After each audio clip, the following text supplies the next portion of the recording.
Welcome to the Show the Art podcast. What is going on, people? You're listening to the Show the Art podcast. We are your host.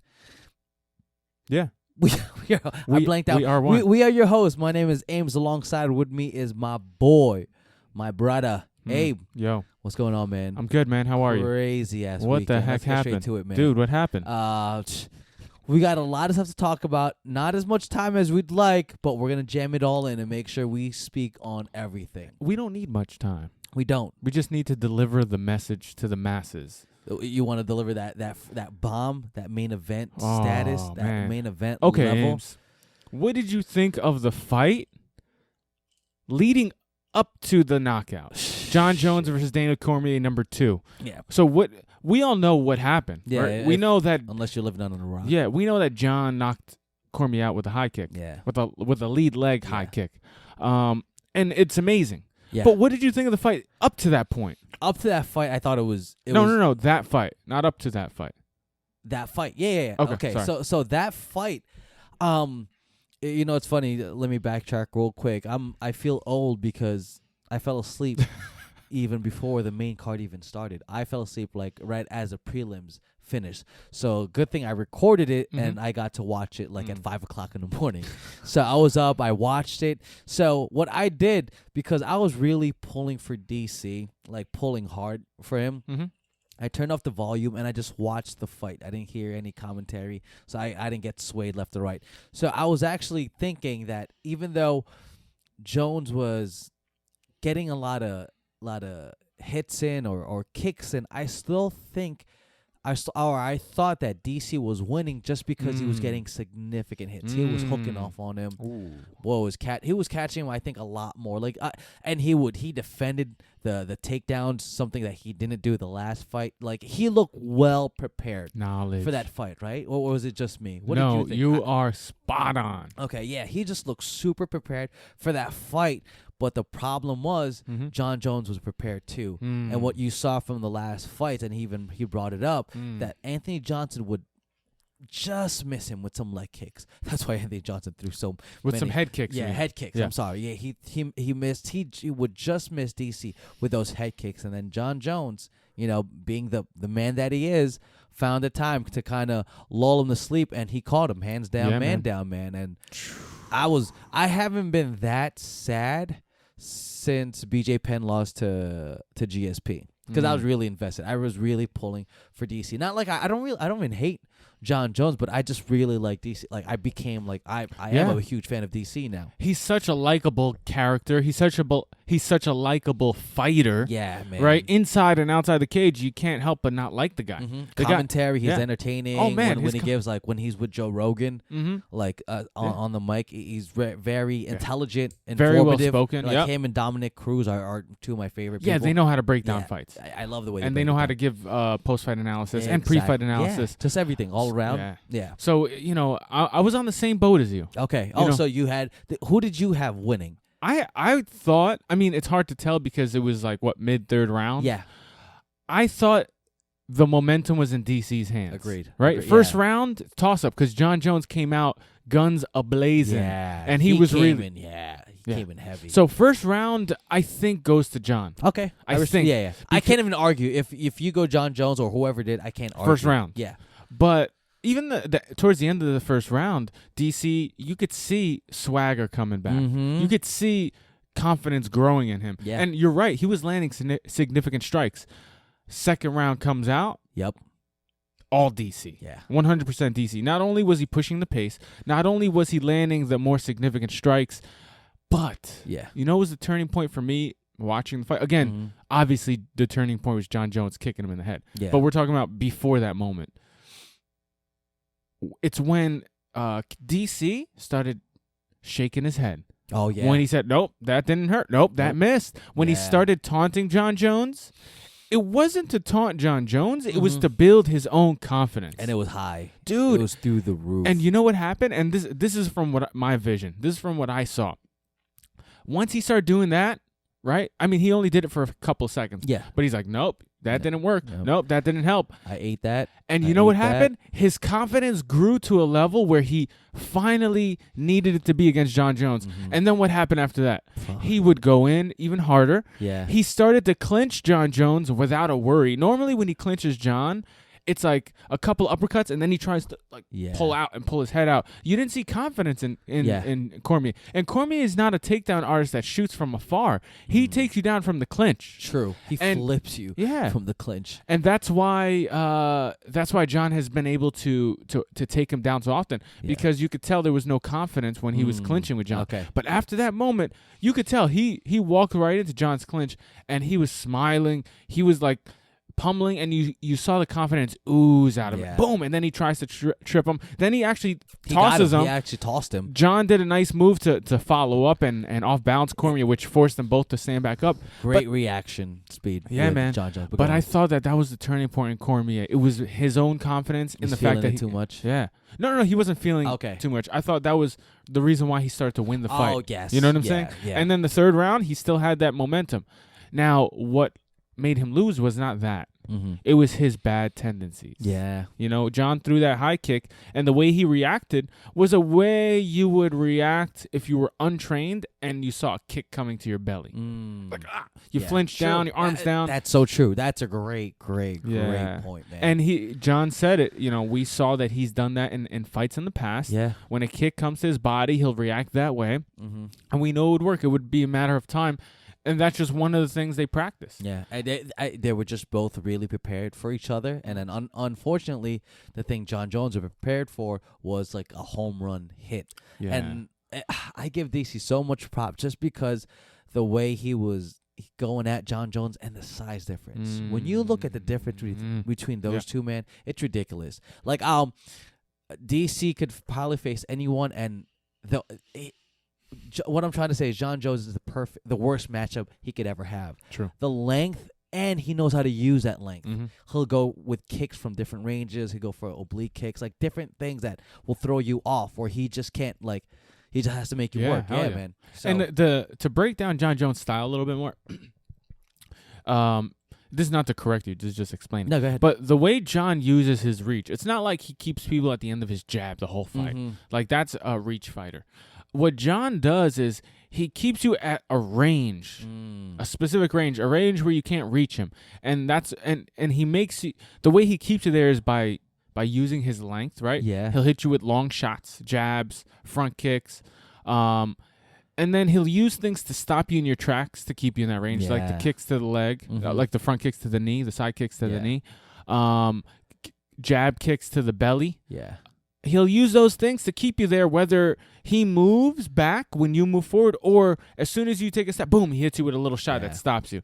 And then once you start stopping at that range, he closes the distance, and he'll land an elbow, he'll land some clinch shots. He'll land those elbows. Yeah, so he's beautiful at, like, keeping the range and then closing it on his will because you're hesitating. Yeah. Or because you feel like you can't commit to moving forward. And that's one of the reasons why he does so well. It throws people off their game. How about this? Where does this leave him now in the ranks of greatest of all time? What I love is we don't even have to think about that. You know why? Because he just got back. It's still early. You know, he just got back, and he's 30 years old. Like, let's not even think about that stuff anymore. He's obviously one of the greatest fighters of all time already. Yeah. That's, yeah. But it's like talking about what you're saying right now is kind of waiting out, just like we're waiting on LeBron. Like when he won his first or second title. So just wait it out and just see what happens. Don't worry about that stuff. And not to get on you or anybody, but it's like, guys, let's not worry about that. It's true. He's obviously proved that he's one of the greatest fighters of all time. Yeah. That's without debate. Where he stands in that ranking, let's talk about it when he retires. Let it marinate a little bit more. Because we thought Anderson was number one. Right? For a long time when he was winning and consistently destroying and dismantling people, And then look at his career now. I love the guy, but he dropped a couple fights. Yeah. And he doesn't look like the same Anderson. It's true. And that's one of the biggest reasons why people are giving Jon Jones the pound for pound. You're right, you know, because so what we happened? Haven't seen his downfall. Yeah. So that if there is one. Yeah. So what happens if John Jones gets to the end of his career and starts to drop a couple fights because of his age or whatever you want to call it? Great point. Then we'll have a clear understanding where he's at. Time will tell. Yeah. Nice, man. So Word. moving on, or do you want to stay with this whole DC? What are your thoughts? You know what? Let me speak on this. Mm-hmm. The post-fight interview with John Jones made me respect him a lot more. True. Like I really find it honorable what he did, like the things that he said about DC, especially Yes. not kicking a man when he's down. Like if you hate each other, that's cool, but I don't agree with kicking a man when he's down, like what Rousey would do when she would beat what people. John Jones has done. Yeah, because he did that to Cormier their first fight. Yeah. So what that shows us is maturity. He learned from his mistakes. I agree. The first DC fight, he didn't have he didn't fail that drug test. He didn't get in that DUI and get suspended yet. Yeah. So he was on this ego trip, and then he fought DC, beat him, and then after he won, he said some not so nice words. He did the DX suck it sign. He did all these things. After. Yeah. And it was kind of messed up. But now the guy went through a lot of not so good stuff. Yeah. And came out of it. Yeah. Right? And you could see the emotion in his face when he won. Yeah. He was crying on not the floor. even just winning that championship, but just everything you've been through to win, man. It's just good for you, man. Yeah. Good for you. You deserve it. That doesn't excuse the bad things he did. No. But definitely not. Can a guy make mistakes and recover, redeem himself? Yeah. That's what John did. Yeah. And it showed in the post-fight, like you said, it showed that he can learn from his mistakes and that he has. Yeah. Because he was very honorable. He even said, along the lines of, hey, when there's press, it's different than the actual respect. Yeah. Right now the fight's over. There's no more press. Let me talk to you like a man. Yeah. That guy's the man. Yeah, there you go. And, So everything that he did, yeah, me too. It kind of reminds you of how you just build up. You make your mistakes and you just kind of don't listen to what anyone says or any of the criticism and just do you. Sorry, I wasn't listening. Learn from your mistakes. So just like perfect examples like Kobe Bryant, star, won 2 or 3 championships, gets in trouble in Colorado. All the endorsements are gone. No one wants anything to do with you. Yeah. You build your name back up, and look at him now. No one's really talking about that. Yeah, 5 championships. Yeah, 5 right? Yeah, 5 championships. A man makes mistakes, but I'll never say no or never try to forgive someone for the mess ups. Not forgive, but you know what I mean. Just forget. Never say never. Yeah. So good for John. Okay. Good for John Jones. Yeah, hell yeah. Let's DC. Real quick, last thing about DC. The reason why I wanted to talk about the fight minus the knockout, is because it showed the guy has game. Yeah, and he still has tons of fight in him.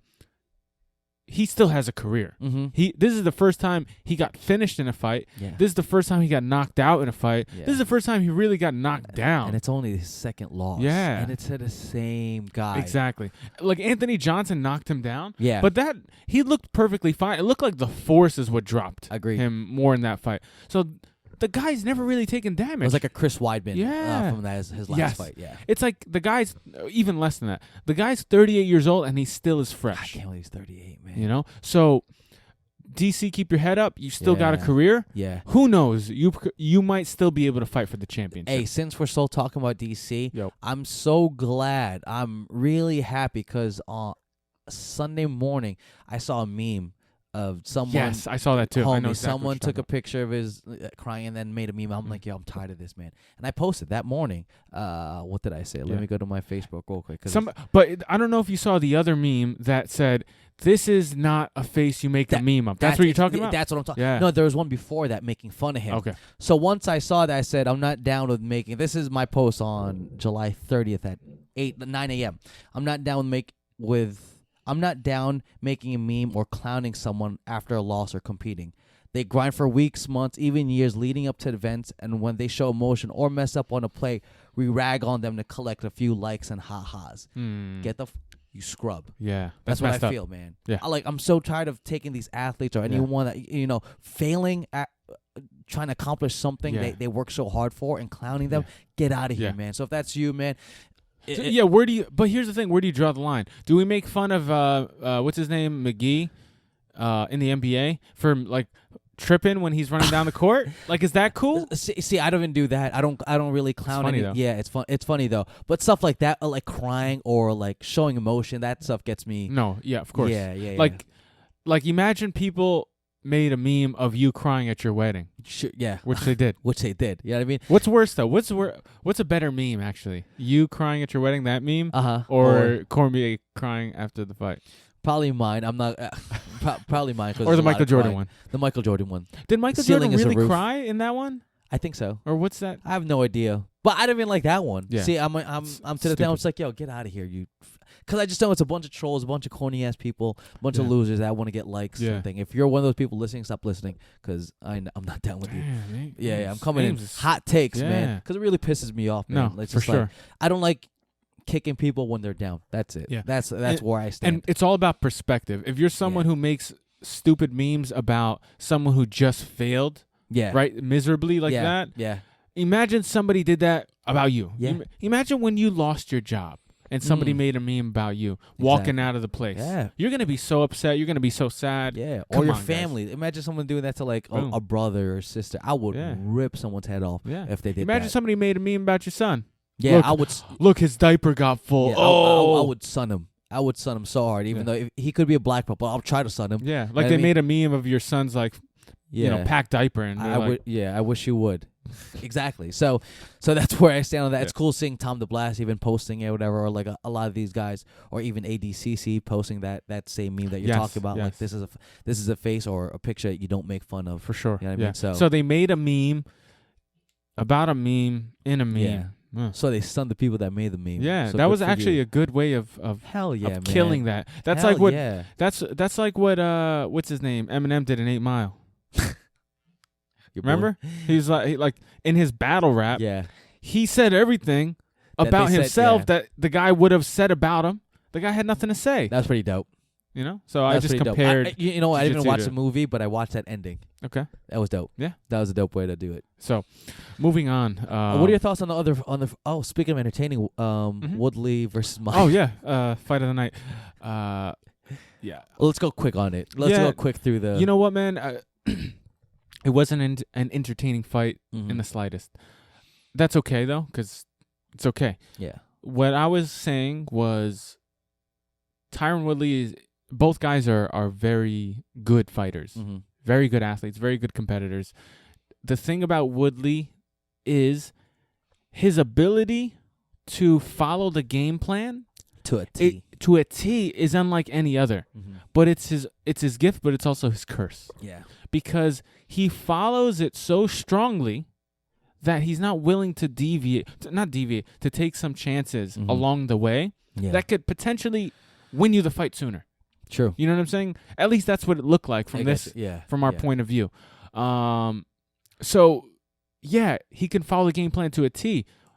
Damian Maia could not take him down. And it's not like he just got lucky. No, he stopped a lot of takedowns and escaped a bunch of takedowns. Stuffed him like a turkey. He grabbed the fence a couple times. Yeah. But if you really look at it, it didn't look like Damian Maia was landing those takedowns anyway. It didn't look like he was like clinging onto the fence. Sure. Yeah, so exactly. It was like a split second, and maybe Maia would have got him down, but I believe he got back up. From our data that we have to look at, he would have just popped right back up. Yeah, it's remarkable to see Tyron Woodley defend 21 shots from Damian Maia, because Damian Maia could take anyone down at ease. And not to take anything away from Woodley, but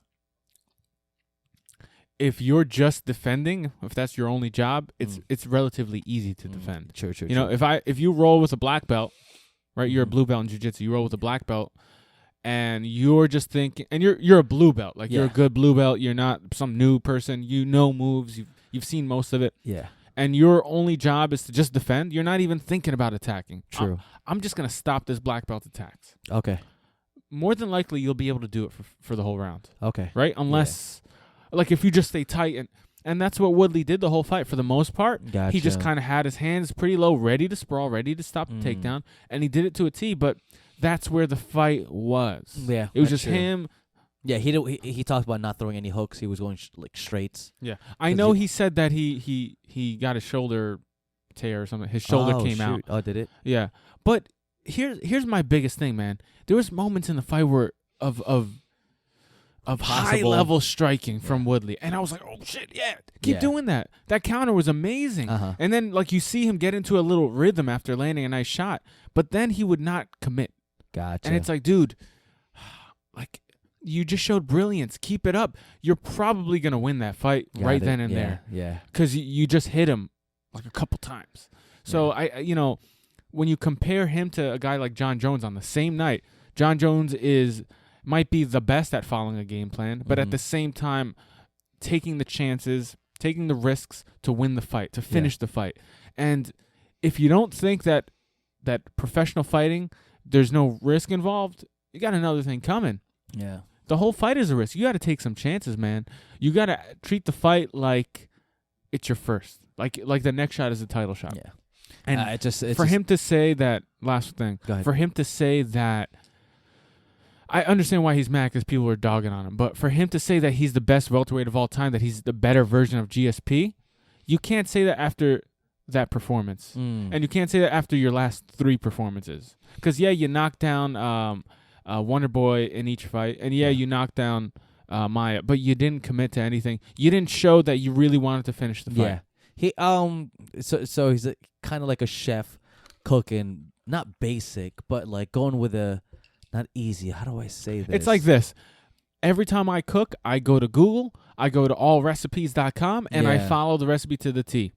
Yeah. And then even after 5 years of doing that, I remember everything. I know how to do this now. I know what flavors work, and I still don't make it my own. I still, not that he doesn't make it his own, but I still don't take a risk and say, you know what? And go with something different, with a different ingredient type of thing. Thank you. That's exactly what I'm trying to go for. Or like being in a competition and you go with that safe bet. Yeah. Kind of cooking the same thing, you know. You're going to win. Really, you'll do good. But all 4 of you, Woodley, you're going to win. And you did. You won all 3 fights, right? Yeah. I mean, the first one was a draw, but, that's arguable that you won that fight.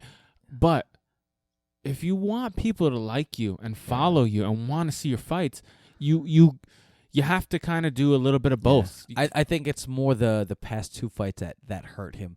I think more people liked Thompson to begin with, so they booed him for that first fight. True. The second one was a snoozer. This third one was a snoozer. Snoozers. And again, man, he's young. He still has it. Anderson went through 2 fights in a row. Actually, one of them was against Damian Maia, which was horrible. And it's in Abu Dhabi.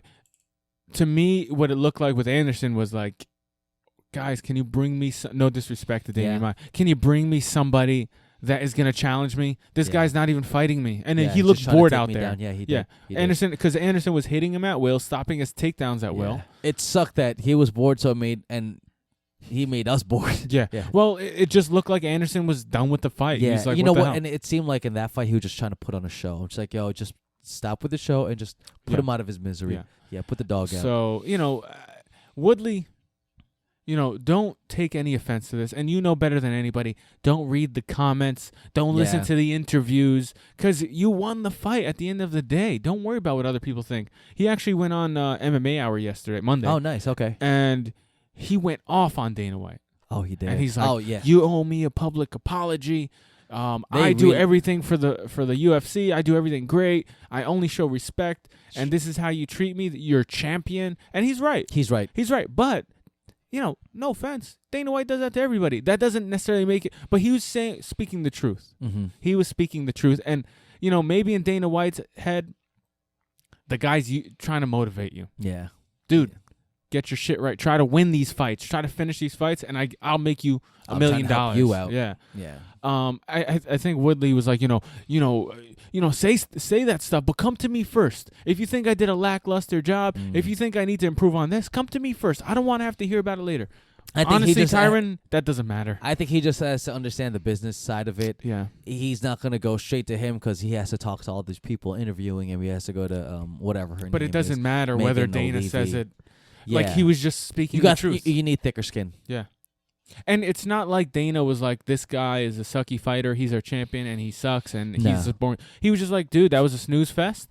And if he thought he was going to fight GSP after that fight, it's not going to happen. Yeah. And this is not the first time I've done that. Yeah. I give big fights to big fighters. Yeah. And you're a great fighter. And he did say... I'm actually surprised he gave Maia the fight, because I didn't think he was going to give him that fight, just because it doesn't make... That's not a sexy matchup. Well, because Woodley... like his last 2 fights before that were a little boring, you know. Yeah. So especially the last Wonderboy fight, people didn't really want to see him fight. So you can put him against Damian Maia; it's not a big deal. True. But that's why they put them on the undercard of one of the biggest fights of the last So 10 don't kill years. yourself. Yeah. So let's move on from that because this is too much time spending on a boring ass fight. Let's go Cyborg finally with her belt. What'd you think? Props to Evinger for eating those shots, man. For what 3? I think it was 4 rounds. Okay, whatever was rounds it might have been the end of the 3rd. I forget. Whatever it was, props to you for taking those hits. And I think I believe it was short notice, right? No, it was full. Oh yeah, it was short enough notice, but it was like 3 or 4 weeks, I believe. So either way, props her and good for Cyborg for finally getting the title that she longly deserved. Oh my God, she's the best fighter, and you've been saying it for a long time. So thank you for saying that. She is the best fighter. Even when Ronda was on top of the world, what was I saying? Yeah, you're still saying Cyborg is the best. So and she just what's next for Cyborg? Holly Holm. Yeah, please. Holly Holm. You can't make that Jermaine fight because she don't want it. She said she didn't want it. That's why she doesn't have the title. Yeah. So you do Holly Holm. If Jermaine wins her next fight, now we got something. Now we got some drama. We actually have good drama. We do. Holly Holm versus Cyborg. That's gonna be a fun fight. That's a sexy fight. Yeah, that's a sexy fight, man. That's one fight I'm like, I can't give it fully to Cyborg. I still think she's gonna win, but I don't think she's gonna like mow down. Dude, if anybody could beat Cyborg, it's Holly Holm. Yeah. You know why? Because of the way Holly Holm fights. She fights with such a reach. She has a great understanding of distance. Okay. And she can use it. And she's strong, she's powerful, she moves. She's just as big as Cyborg. She's not going to get bullied around. Yeah. And Cyborg can bully you around with her strength. That's true. Cyborg can bully you around with her pressure. Yeah, man. But Holly Holm, she can move. Yeah. Holly Holm spars with John Jones all the time. She can deal with pressure. Yeah. Not Ronda's nothing near Cyborg, but she does have good pressure. She would pressure everyone. Oh, yeah. And Holly Holm was the only one who said, "Nah, I'm good." Yeah. Well prepared, coaching. Mm-hmm. Yeah. Jackson. So, and here's the thing: Cyborg has improved dramatically as a technical striker. Yeah. Early in her career, she was a mauler, right? Reckless. Yeah. But still knocks people out. Now, I would say the last 4 or 5 fights, super technical, right? Powerful, but super technical. Very good head especially this last fight. Yeah. Beautiful head movement, beautiful striking, beautiful gauging of distance, closing distance, fighting safe but taking the chances. Everything that we need as a fighter. She's on a whole new level, man. Yeah. And she tried to finish the fight on a couple occasions. Yeah, so good for her. So I think you got Holly Holm. You have a bunch of contenders, honestly. True. But Holly Holm's the next Holly fight. Holm is next. So moving on. Last one, Robbie Lawler. That was a fun fight. What was more interesting? That fight or Cormier John? Cormier John Jones, just because everything that dealt with it. But seeing Robbie Lawler against Cerrone was fun. And seeing Robbie Lawler just try to go in and maul Cerrone. That was beautiful. That was beautiful. It was smart. He wasn't just doing it because he was pissed or he was mad or doesn't like him. He was doing it for a reason. You know what's interesting? We had 2 caged animals. And no disrespect by calling them animals. Yeah. But we had 2 caged animals come out for the first time in like a year and fight. True. And they both started the fight the exact same way. Robbie Lawler and John Jones both came out trying to take the head off their opponent. Which was fun. Yeah. But did you agree with the decision? 100%. Me too. Here's the thing: Robbie clearly won the first round. He was really. He was going at him. He was going at him for 3 minutes. Eventually, Donald Cerrone took him down. Didn't do enough damage, and Robbie Lawler eventually got back up with like a minute or less to go. I agree. So he won that round. Second round was beautiful. Cerrone's putting in work. Cerrone was in the most beautiful rhythm I've ever seen him in that second round. He was just like, you could see it in his eyes. He was hitting shots. He was excited. He was happy. He was willing to go to the. He just seems like a different fighter on the terms of like he's just so happy when he was facing. He was doing the same thing with Brown. Matt Brown. Yeah, Matt Brown smiling like, hey, let's give me some dap. Matt Brown didn't want to give him anything, so I thought the same thing was going to happen. I thought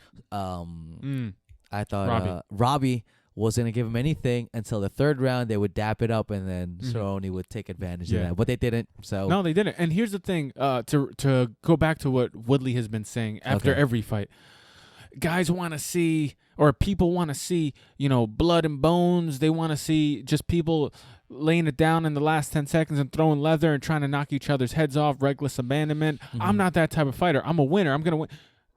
Yeah. But he's acting like that's the only...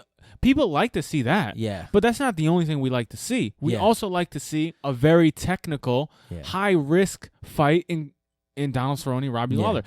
I don't think either guy was reckless in that fight. No. But both guys got in a good rhythm. Both guys took chances. But none of them took like a huge chance. And none of them were really sloppy. To think about it now, what we're seeing is that when we see Cerrone versus Lawler, very technical, fast-paced, it's like watching the Warriors and, say, the Cavs go at it. Oh, yeah. Right? Great metaphor. Right? But now that when we see Damian Maia and Woodley go at it, it's like watching the Pistons and the Spurs. So it's just two very technical defensive teams, but at the end, nobody cares because nobody wants to watch half-court defense. We want to see up and down, people going at it, so on and so forth, right? What a great comparison. Yeah. What a great comparison. Thank you. Yeah, when it all comes down to it, you want to see, you do, a defense is cool now, but at the end of the day, like all these games are changing the rules for the offense. You want to see more action. Sure. Yeah. And hey, man. Can't get mad at that. Woodley did great. Yeah. But it's like when you're hesitating to finish the fight, but you're showing brilliance. Yeah. It's like, dude, you showed brilliance and then you hesitated. I think that's why they're mad, because they know what you're capable of. Exactly. Right? So, Woodley, if you're listening to this, we love you, man. And we're only like, I think, I'm not displeased because I thought it was a good fight on him. Yeah. But I'm just like a fan of yours. And when you show this brilliance, I want to see more. Yeah. And I know from watching it, and I hope you watch it and realize, oh, man, I could have taken advantage of that. Okay. That's what we want to see. Yeah. It's not because we think you're a bad fighter. It's because we know what you're capable of, and we want to see you take. We know that the risk you thought it would have been wasn't as high. Okay, I get you. Yeah. And maybe it's different when you're in there. Yeah. So it's just I'm stuck because I'm rooting for him all the way. Yeah. Like I really like Woodley, Cormier. I think are probably my two favorite fighters right now. Mm-hmm. So room for both of them. Anything else? No, that's about it. Game of Thrones was a cool episode. Watch it, guys. Watch it. It makes me sad that there's only probably 3 episodes left. I'm heartbroken. So is this the last season, or there's one more? No, there's season? one more after this. Really? Yeah. I thought this was the last. So I guess we do have to record maybe one more episode and talk about it, or talk about the next one. So, but yeah, man, we hope you really did enjoy this podcast, and if you did, please like, share, subscribe, rate. Mm-hmm. Write down a comment, guys. That goes a long way too for us. It just helps motivate us, inspire us to keep making, keep coming up with content. Most definitely. And like we said, check out showtheartacademy.com. 2 weeks, baby. That's coming. our landing page for now. Put your email in the newsletter section, and we'll send you the coupon to get the first month for half price. InvertedGear.com, coupon code ShowTheArt15, ChimeraCoffee.com. Show the art. Show the art. We out. Peace.